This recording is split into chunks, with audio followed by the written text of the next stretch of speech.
आजा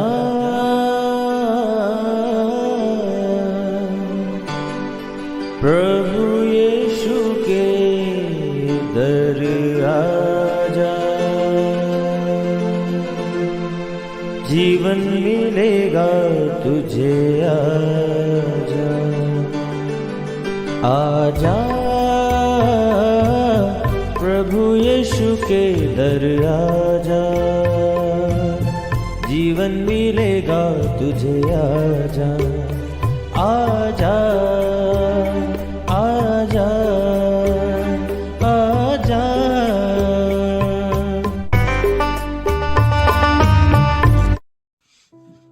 praise the Lord everyone. मैं pastor Kulbhushan Jauhar, Asian church of Christ Vancouver BC से program नई जिंदगी की ओर में आप सबका बहुत बहुत स्वागत करता हूं। मैं उम्मीद करता हूं आप सब लोग अच्छे होंगे, तंदुरुस्त होंगे और परमेश्वर के कलाम में बढ़ रहे होंगे।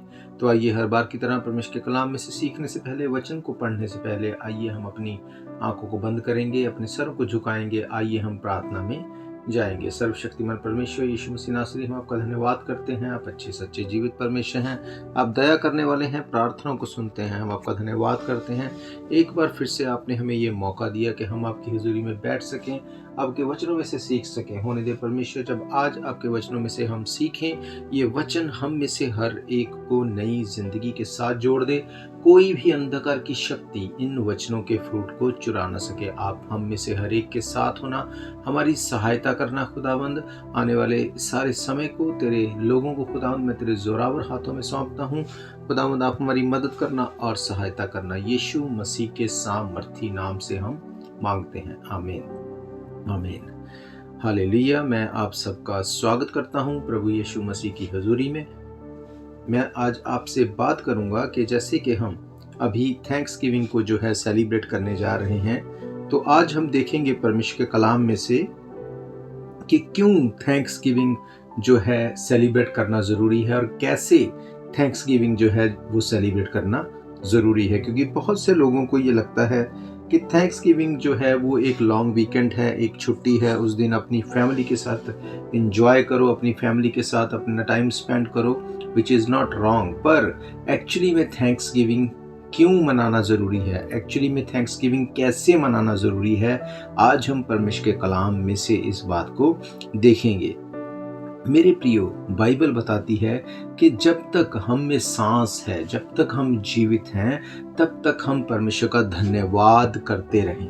क्यों? क्योंकि बाइबल बताती है, भजन संहिता 6 अध्याय उसकी 5 आयत में उसमें लिखा है, क्योंकि मृत्यु के बाद तेरा स्मरण नहीं होता, अधोलोक में कौन तेरा धन्यवाद करेगा। इसका मतलब जब तक हम जीवित हैं, जब तक इस जमीन के ऊपर हम जीवित हैं, हम सांस ले पा रहे हैं, ये बहुत ज़रूरी है कि हम अपने परमेश्वर को बनाने वाले को, यीशु मसीह नासरी को हम धन्यवाद करें। बाइबल कहती है परमेश्वर का धन्यवाद करो क्योंकि उसकी करुणा सदा की है। महान परमेश्वर जो सब कुछ को बनाने वाला है, हम उसका धन्यवाद करते रहें। आज मैं आपको बताऊंगा बाइबल में से कि क्या बाइबल कहती है, कैसे उसका धन्यवाद करना जरूरी है। हम देखेंगे पहला थिस्सलुनीकियों 5 अध्याय और उसकी 16 आयत से मैं आपके लिए पढ़ूंगा। यहाँ पे लिखा है, सदा आनंदित रहो, निरंतर प्रार्थना में लगे रहो, हर बात में धन्यवाद करो, क्योंकि तुम्हारे लिए मसीह यीशु में परमेश्वर की यही इच्छा है। हालेलुया। मेरे प्रियो, बाइबल बताती है, संत पौलुस ने पहला थिस्सलुनीकियों में जब इस बात को बोला, उन्होंने कहा कि सदा आनंदित रहो।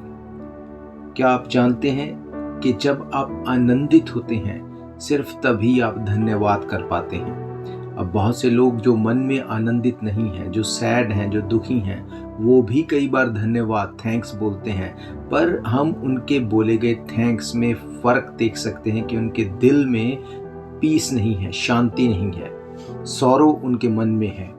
मेरे प्रियो, जब ऐसी सिचुएशन में आप थैंक्स करते हैं तो सामने वाला इस बात को भांप लेता है कि ये थैंक्स सिर्फ मुंह से बोलना है। पर बाइबल कहती है, जब बाइबल में लिखा गया कि तुम सदा धन्यवाद करो, उससे पहले बताया गया कि सदा आनंदित रहना ज़रूरी है, सदा परमेश्वर में, पीस में, खुशी में, शांति में रहना ज़रूरी है। कैसे ये पॉसिबल होगा? क्या ये पॉसिबल है कि हर सिचुएशन में हम लोग आनंदित रहें, हर सिचुएशन में हम लोग शांति में रहें, हम लोग पीस में रहें? मेरे प्रियो, अगर दुनियावी तौर पे देखें तो ये चीज़ पॉसिबल नहीं है, क्योंकि सिचुएशंस बदलती रहती हैं। कभी हमारा टाइम जो है वो हमारे अकॉर्डिंग हमें जैसे चाहिए वैसे होता है, और कई बार समय जो है वो हमारी जो उम्मीदें हैं उसके विपरीत होता है। जैसा हम सोचते हैं वैसा नहीं हो पाता। कई बार कुछ दुख की घड़ी है, कई बार हमारे अकॉर्डिंग चीज़ें नहीं होती, तो क्या उस वक्त भी हम धन्यवाद कर सकेंगे? क्या उस वक्त भी हम आनंदित रह सकेंगे? अगर हम उस वक्त आनंदित नहीं रह सकते तो क्यों पौलुस ने कहा सदा आनंदित रहो? हालेलुया। मेरे प्रियो, मैं आपको बताना चाहता हूँ, अगर संत पौलुस ने इस बात को लिखा सदा आनंदित रहो, तो उन्होंने इस चीज़ को अपनी लाइफ के एक्सपीरियंस से लिखा। ऐसा नहीं कि उनकी लाइफ में सब कुछ अच्छा चलता था, ऐसा नहीं कि सब कुछ स्मूथ था। उन्होंने अपनी पत्रियों में बताया कि हमें दुख उठा के परमेश्वर के राज्य में प्रवेश करना है। इसका मतलब उन्होंने दुख भी उठाया, उन्होंने कष्ट भी झेले, उन्होंने मार भी खाई। 39 कोड़े 5 बार उन्हें मारे गए। बाइबल बताती है हर तरह के दुखों को सहा, पर फिर भी वो कहते हैं सदा आनंदित रहो। क्या वो की है, क्या वो चाबी है जिससे हम सदा आनंदित होते हुए धन्यवाद कर सकते हैं? उसकी अगली ही आयत में लिखा, निरंतर प्रार्थना में लगे रहो। हालेलुया। मेरे प्रियो, जब हम निरंतर प्रार्थना में लगे रहेंगे, जब हमारी लाइफ प्रेयरफुल होगी, हमें आनंदित रहने से कोई नहीं रोक सकता। जब हम हमेशा प्रार्थना में रहेंगे, बाइबल बताती है दानियल 3 टाइम प्रार्थना में जाता था।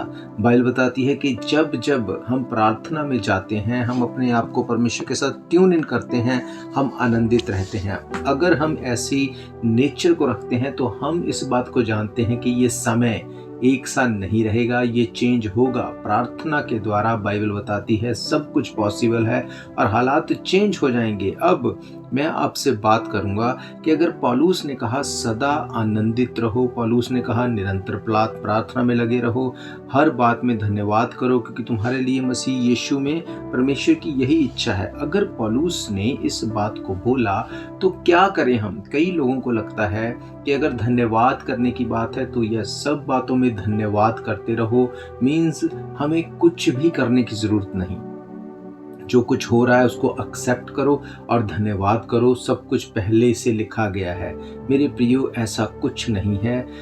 हम बाइबल को अगर देखें, बाइबल में बताया गया है कि कुछ भी अपने आप कभी भी नहीं होता। जो कुछ भी होता है उसके लिए हम खुद जिम्मेवार हैं। अगर हम आनंदित हैं तो उसके हम खुद जिम्मेवार हैं, अगर हम सैड हैं उसके भी हम खुद जिम्मेवार हैं। बाइबल कहती है अगर तुम प्रार्थना नहीं करोगे तो जो शैतान है वो गरजने वाले शेर की तरह इस आड़ में रहता है, कौन कमज़ोर है उसको फाड़ खाए। अगर आपकी लाइफ परमेश्वर के वचन के साथ जुड़ी नहीं होगी तो शैतान आपको एक गरजने वाले शेर की तरह फाड़ खाने के लिए तैयार बैठा है। इसका मतलब प्रार्थना करना, धन्यवाद करना कितना ज़रूरी है। अब जैसे कि मैंने आपको बताया कि क्या अगर हम धन्यवाद करने वाले व्यक्ति के बारे में सोचें तो क्या सिर्फ हम जैसे हालात हैं उसको एक्सेप्ट करके धन्यवाद करें? मेरे प्रियो, बाइबल इस बात को सपोर्ट नहीं करती। बाइबल बताती है कि प्रार्थना के द्वारा हालात चेंज हो सकते हैं। हमें धन्यवाद तो करना है क्योंकि बिना परमेश्वर की हजूरी के, बिना उसकी मर्जी के कुछ होगा नहीं, पर हम प्रार्थना के द्वारा उस सिचुएशन को चेंज करने के लिए परमेश्वर को बोल सकते हैं और परमेश्वर चीज़ों को चेंज करता है क्योंकि सब कुछ उसके हाथ में है। मैं आज आपको बताऊंगा बाइबल में से, अगर हम देखें दूसरा इतिहास 20 अध्याय, उसकी मैं आपके लिए 12 आयत से पढ़ूंगा, उसके बाद बीच बीच में से मैं आपको पढ़ के सुनाऊंगा। यहाँ पे लिखा है, हे हमारे परमेश्वर, क्या तू उनका न्याय ना करेगा जो ये बड़ी भीड़ हम पर चढ़ाई कर रही है? उसके सामने हमारा तो बस नहीं चलता, पर हमें कुछ नहीं सूझता कि क्या करना चाहिए, परंतु हमारी आंखें तेरी ओर लगी हैं। हालेलुया। मेरे प्रियो, बाइबल बताती है यहाँ पर यहोशापात नाम एक राजा था जो उसके एनिमीज थे उनसे घिर चुका था। उसको नजर आ रहा था कि अब मेरा बचना मुश्किल है, अब मेरा इस सिचुएशन से निकल जाना इम्पॉसिबल है, ये लोग हमें घेर के मार देंगे या बंदी बना के ले जाएंगे। वो सिचुएशन उसको नज़र आ रही थी। अब बहुत लोगों को अपनी लाइफ में जब ऐसी सिचुएशन नज़र आती तो उनको लगता है ये सब कुछ पहले से ठहराया गया था, उस चीज़ पे वो सरेंडर करके लेट इट गो करते हैं, जैसा हो वो अच्छा होगा ऐसा करके छोड़ देते हैं। मेरे प्रियो, अगर यहाँ पर यहोशापात भी ऐसा करता तो उसको हारने से, उसको ख़त्म होने से कोई नहीं बचा सकता था। पर उसने इस सिचुएशन में प्रार्थना की। उसने कहा ये जो बड़ी भीड़ हम पर चढ़ाई कर रही है, उसके सामने हमारा तो कुछ बस नहीं चलता, पर हमें कुछ सूझता नहीं क्या करना है, परंतु हमारी आंखें जो हैं तेरी ओर लगी हैं। बाइबल बताती है उसने ये प्रार्थना की, उसके बाद अपने लोगों के साथ उसने प्रार्थना, धन्यवाद और अपने आप को परमेश्वर के आगे नम्र किया। उसने अपने आप को परमेश्वर के सामने लेके गया, अपनी प्रजा को बोला कि उसको दंडवत करो, उसके सामने प्रार्थना करो। और 20 आयत से अगर मैं आपके लिए पढ़ूं, वहां पे लिखा है वे सवेरे उठकर तोकेया के जंगल की ओर निकल गए और चलते समय यहोशापात ने खड़े होकर कहा, हे यहूदियों, हे यरूशलेम के निवासियों, मेरी सुनो। अपने परमेश्वर यहोवा पर विश्वास रखो, तब तुम स्थिर रहोगे। उसके नबियों की प्रतीत करो, तब तुम कृतार्थ हो जाओगे। तब उसने प्रजा के साथ सम्मति करके कितनों को ठहराया जो कि पवित्रता से शोभायमान होकर हथियारबंदों के आगे आगे चलते गए और यहोवा के लिए गीत गाए और ये कहते हुए उसकी स्तुति की, यहोवा का धन्यवाद करो क्योंकि उसकी करुणा सदा की है। हालेलुया। मेरे प्रियो, बाइबल बताती है कि उसने क्विट नहीं किया। उसने अपने लोगों को बोला कि परमेश्वर से प्रार्थना करो, इस बड़ी भीड़ से मत डरो क्योंकि युद्ध तुम्हारा नहीं परमेश्वर का है। उसने बोला कि कल उसका सामना करने को हम जाएंगे। उसने अपने लोगों को उसने सांत्वना दी, उनको हौसला दिया और उसने अपने लोगों को बोला कि परमेश्वर के ऊपर फेथ करो, उसके ऊपर विश्वास करो। उसने बताया कि यहोवा के लिए नया गीत गाओ। ये कहते हुए उसने स्तुति करते हुए लोगों को कहा कि आगे जाओ। जो स्तुति करने वाले लोग थे उनको लड़ाई करने वालों के आगे भेजा। और 22 आयत बताती है, जिस समय वे गाकर स्तुति करने लगे उस समय यहोवा ने अम्मोनियों, मोआबियों और सईर के पहाड़ी देश के लोगों पर जो यहूदा के विरुद्ध आ गए थे घातकों को बैठा दिया और वो सारे के सारे मारे गए। हालेलुया। मेरे प्रियो, बाइबल बताती है कि परमेश्वर का धन्यवाद करना, उसकी स्तुति करना, उसके लिए गीत गाना, ये इतना प्रभावशाली है, ये इतना पावरफुल है, आप सोच नहीं सकते। बाइबल बताती है कि जब यहोशापात का बस नहीं चलता था, उसको नजर आता था कि हम हारने वाले हैं, हम क्विट करने वाले हैं, सब कुछ खत्म होने वाला है, उसने इस बात को ऐसे बोल के एक्सेप्ट नहीं किया कि परमेश्वर जो तूने करना है वही हो जाएगा। परमेश्वर, हम अपने आप को तेरे आगे सौंप देते हैं, हम अपने आप को सरेंडर करते हैं, तेरी मर्जी जैसे हो जाए। नो, उसने इस बात को जाना कि अगर मैं उसका धन्यवाद कर सकता हूँ, आराधना करते हुए, स्तुति करते हुए, डफ बजाते हुए अपने लोगों को तैयार कर सकता हूँ, तो मुझे ये करना है। उसने ऐसा किया और जैसे ही उसने ऐसा किया, बाइबल बताती है कि लड़ने वाले जो लोग थे, जो उसके सैनिक थे, उसके आगे उसने अपनी आराधना स्तुति वर्शिप टीम को आगे भेजा, एक दल को आराधना करने के लिए, स्तुति करने के लिए, धन्यवाद करने के लिए। जब उसने ऐसा किया, बाइबल बताती है कि परमेश्वर ने उसके जो दुश्मन थे, उसके जो एनिमीज थे, उनको कंफ्यूज किया, उनको उनके हाथ से उनको घात करवाया और वो सारे के सारे मारे गए। हालेलुया। आज हम धन्यवाद करते हैं, पर कैसे करते हैं? बहुत से लोग तो धन्यवाद सिर्फ अपने को खुश करने के लिए करते हैं। अब भी अगर हम देखते हैं थैंक्सगिविंग अगर लोग मनाते हैं तो कैसे मनाते हैं? अपने आप को खुश करने के लिए पार्टीज करना, अपने आप को खुश करने के लिए टाइम स्पेंड करना, विच इज नॉट रॉन्ग। पर इसमें हम परमेश्वर को क्या धन्यवाद दे रहे हैं? क्या हम परमेश्वर के सामने आराधना करते हुए जाते हैं? क्या हम परमेश्वर के सामने स्तुति करते हुए जाते हैं? क्या हम उसके साथ टाइम स्पेंड करते हैं? क्या उसके काम को करने के लिए आगे आते हैं? जब हम उसको अपनी लाइफ में प्रायोरिटी नहीं देते, हम कैसे उसको धन्यवाद कर सकते हैं? अगर हम एग्जाम्पल देखें, आज धन्यवाद, परमेश्वर को धन्यवाद करना कैसा रह गया है। अगर हम कुछ प्रार्थना करते हैं, प्रार्थना का उत्तर आ गया, तो जस्ट इस बात को बोलना कि थैंक यू लॉर्ड, क्या हमें लगता है ये काफ़ी है? हम राह चलते हुए किसी व्यक्ति से अगर हमें रास्ता मिलता है, उसको भी हम थैंक यू बोलते हैं। अगर किसी ने हमको कुछ हेल्प कर दी, उसको भी हम थैंक यू बोलते हैं। अगर किसी ने हमको कुछ रास्ता दे दिया, अगर हमें किसी ने कुछ हेल्प कर दी, उसको भी सेम वे में हम धन्यवाद बोलते हैं। और वो परमेश्वर जिसने ज़मीन, आसमान, सूरज, चाँद, सितारे सब कुछ को बनाया, जो हमारी लाइफ को चलाने वाला और बनाने वाला है, उसको भी हम सिर्फ थैंक्स बोलते हैं। क्या आपको लगता है कि ये सही है? क्या आपको लगता है कि जैसे हम दूसरों को थैंक्स बोलते हैं, हम परमेश्वर को भी उसी तरह से थैंक्स बोल दें, तो ये सही है? मेरे प्रियो, ऐसा नहीं है। बाइबल बताती है कि परमेश्वर का धन्यवाद करो, उसकी गुणानुवाद करो, क्योंकि उसका धन्यवाद करना भला है और उसकी करुणा सदा की है। हालेलुया। दाऊद कहता है कि जब तक हम जीवित हैं, हम उसका धन्यवाद करें, क्योंकि मरने के बाद हम उसका धन्यवाद नहीं कर सकते। भजन संहिता 150 में लिखा है कि जितने लोगों में जीवन है, जो लोग प्राण रखते हैं, वो लोग उसका धन्यवाद करें। कैसे? साज बजाते, तालियां बजाते, गीत गाते, वर्शिप करते, उसके नाम को धन्यवाद करें। हालेलुया।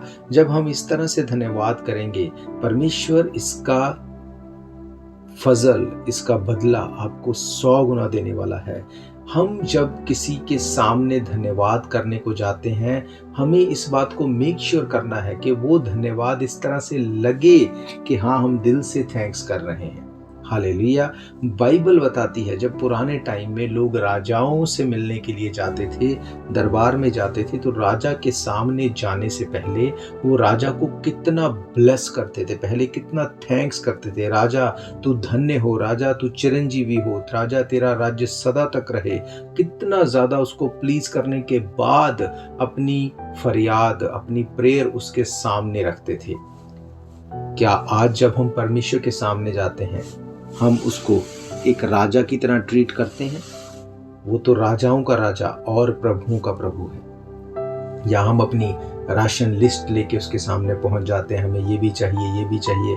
मैं आपको बताना चाहता हूं, बहुत से ऐसे लोग हैं जो जब प्रार्थना करते हैं, उनकी लिस्ट इतनी लंबी होती है कि आप सोच नहीं सकते। उनको हर चीज चाहिए, और जब वो चीजें मिल जाती हैं तो वो थैंक्स कैसे करते हैं? एक ही बार में, परमेश्वर तेरा धन्यवाद हो, उसी धन्यवाद में सब कुछ को समेट देते हैं। Is it fair? क्या ये सही है? नहीं।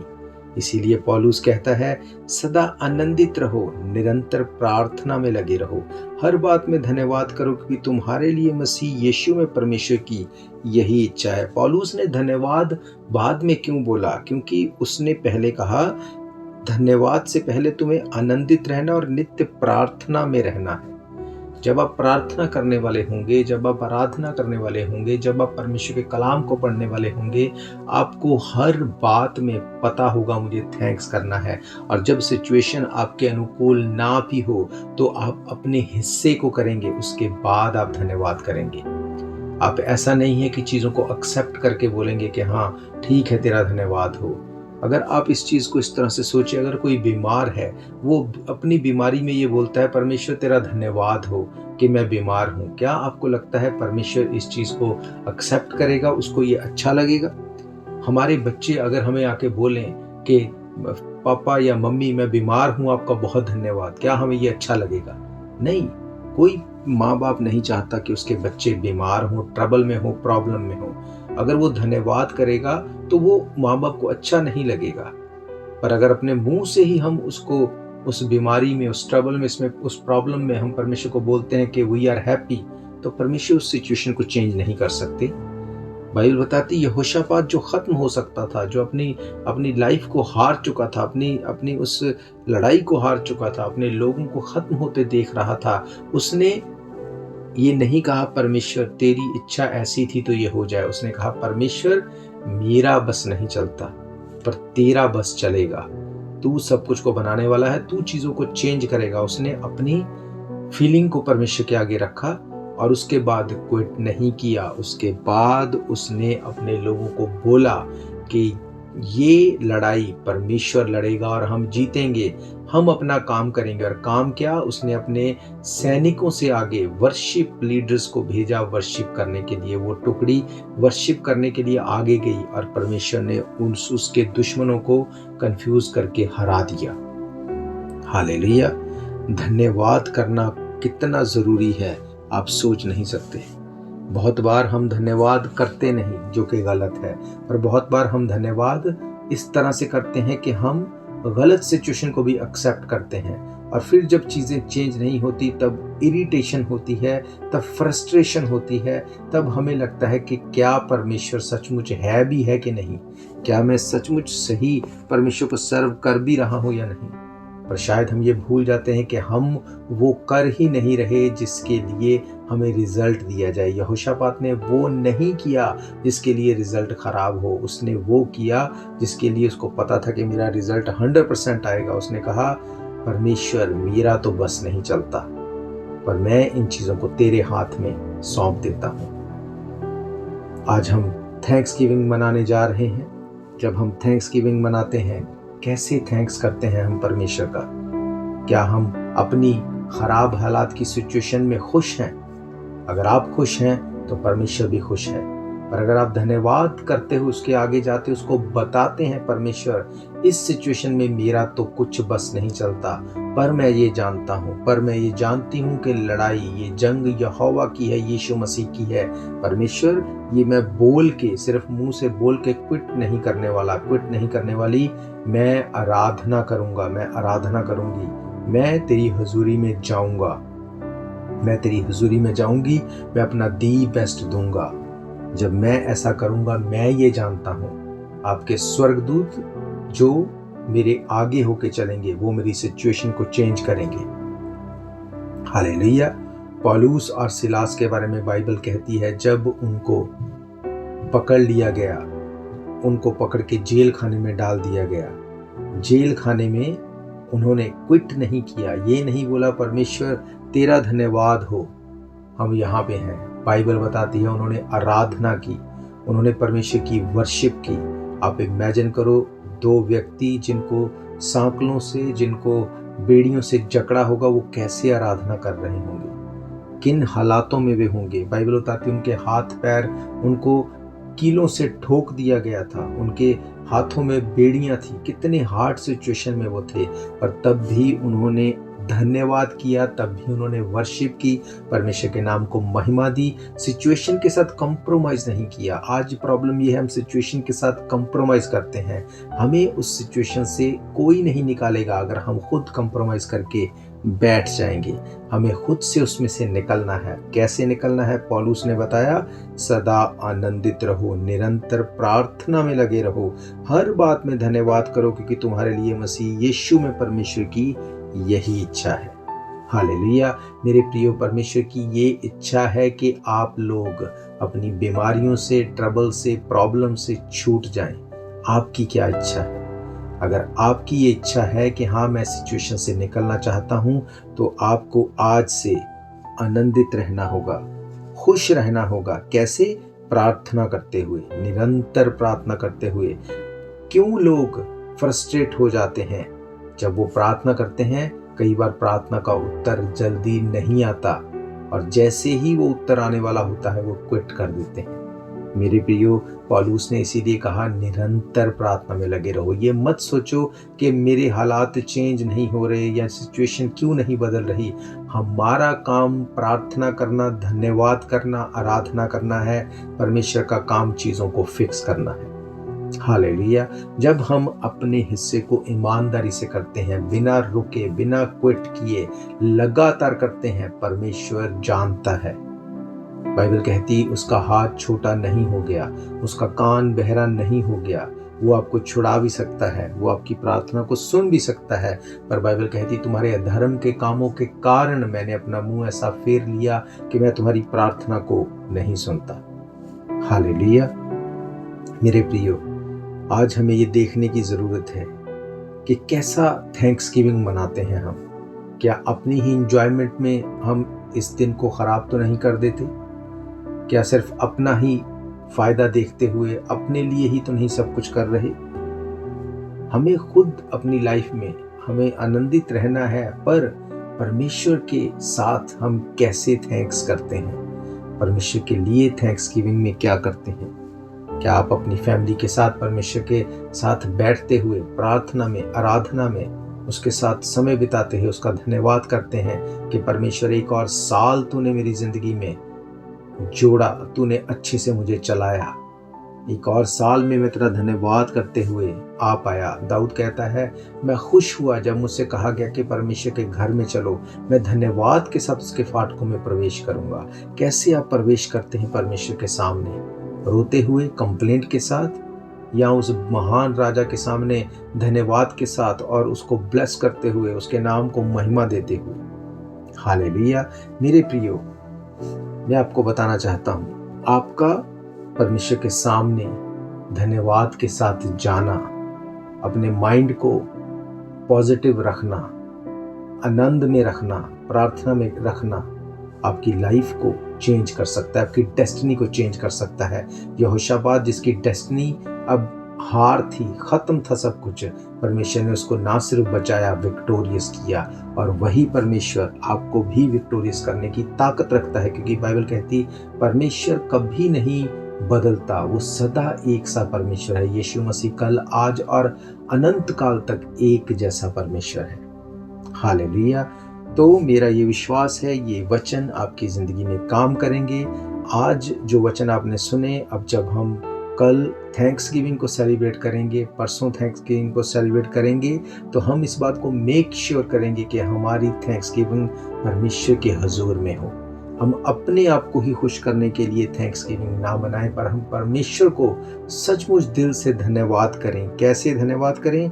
सदा आनंदित रह के, निरंतर प्रार्थना करके, हर बात में धन्यवाद करके, क्योंकि हमारे लिए मसीह यीशु में परमेश्वर की यही इच्छा है। हालेलुया। तो आइए अपनी आंखों को बंद करेंगे, अपने सिरों को झुकाएंगे। मेरा ये विश्वास है, ये वचन आपकी जिंदगी में काम करेंगे। आइए मैं आप सबके लिए दुआ करूंगा। सर्वशक्तिमान परमेश्वर यीशु मसीह नासरी, हम आपका धन्यवाद करते हैं। आप अच्छे सच्चे जीवित परमेश्वर हैं, दया करने वाले हैं, प्रार्थनाओं को सुनते हैं। आपने एक और दिन खुदावंद हमें अपने वचनों में से सीखने का अवसर दिया, आपका धन्यवाद करते हैं। आज जब हमने आपके वचन में से देखा कि कैसे धन्यवाद करना कितना बड़ा काम है, धन्यवाद करना, आपके नाम को महिमा देना कैसे सिचुएशन को चेंज कर सकता है। खुदावंद, मेरी ये प्रार्थना है, जितने लोग आज इस वचन को सुन रहे हैं या बाद में भी सुनेंगे, ये अपने दिल से आपको थैंक्स करने वाले हों, सिचुएशन के साथ कॉम्प्रोमाइज करके नहीं, पर वर्शिप करते, आराधना करके, अपने आप को आपके आगे सरेंडर करते हुए धन्यवाद करने वाले हों, ताकि खुदावंद जैसे आपने यहोशापात को विक्टोरियस किया, इनमें से हर एक अपनी लाइफ में विक्टोरियस हो। अगर इनमें से कोई बीमार, कोई कमज़ोर, कोई ट्रबल में है, मैं यीशु मसीह के नाम से इनकी हर बीमारी, हर ट्रबल को डांटता हूँ, तेरे लोगों को फ्री करता हूँ। खुदावंद ये टेस्टमनी के साथ खड़े हों, यीशु मसीह के सामर्थी नाम से हम मांगते हैं, आमीन आमीन। हालेलुया। तो मैं आपको बताना चाहता हूं, अगर आप इन वचनों को फिर से सुनना चाहते हैं, आप हमारे YouTube चैनल के ऊपर जाकर Asian church of Christ Vancouver BC आप डेट वाइज सर्च करके इनको फिर से सुन सकते हैं। अगर आपकी कोई भी प्रेयर रिक्वेस्ट है, कोई भी क्वेश्चन है, आप हमें कॉल करें। नंबर आप जानते हैं 7788922250। हम मिलकर दुआ करेंगे, आपकी ज़िंदगी सेम नहीं होगी। और अगर आप संडे को परमेश्वर के भवन में आके मीटिंग को अटेंड करना चाहते हैं, हर इतवार दोपहर 1 बजे हम परमेश्वर के भवन में मिलते हैं। एड्रेस आप जानते हैं 660 east 51st Avenue Vancouver BC। इसके अलावा मैं आपको बताना चाहता हूं, अगर आप स्टूडेंट हैं या किसी स्टूडेंट को जानते हैं जो अपनी इमिग्रेशन में स्ट्रगल कर रहा है, आप इस नंबर पे कॉल कर सकते हैं, या आप हमें asianchurchofchrist@gmail.com के ऊपर अपने सारे मैटर को आप सेंड कर सकते हैं। हम जो क्वालिफाइड RCIC के मेंबर हैं, जो लॉयर्स हैं, हम उनके साथ आपको कनेक्ट करेंगे और आपकी इमिग्रेशन की ट्रबल को सॉर्ट आउट किया जाएगा और परमेश्वर आपको ब्लेस करेगा। हालेलुया। मेरा ये विश्वास है, ये वचन आपकी ज़िंदगी में काम करेंगे। तो हम फिर मिलेंगे परमेश्वर की हुजूरी में। तब तक के लिए आप सबको प्रेज द लॉर्ड, जय मसीह की। God bless you all. शायद ये मौका होगा आखिरी, तुझको बुला रहा है नासरी। धोखा ही धोखा संसार है, प्रभु यीशु का सच्चा प्यार है।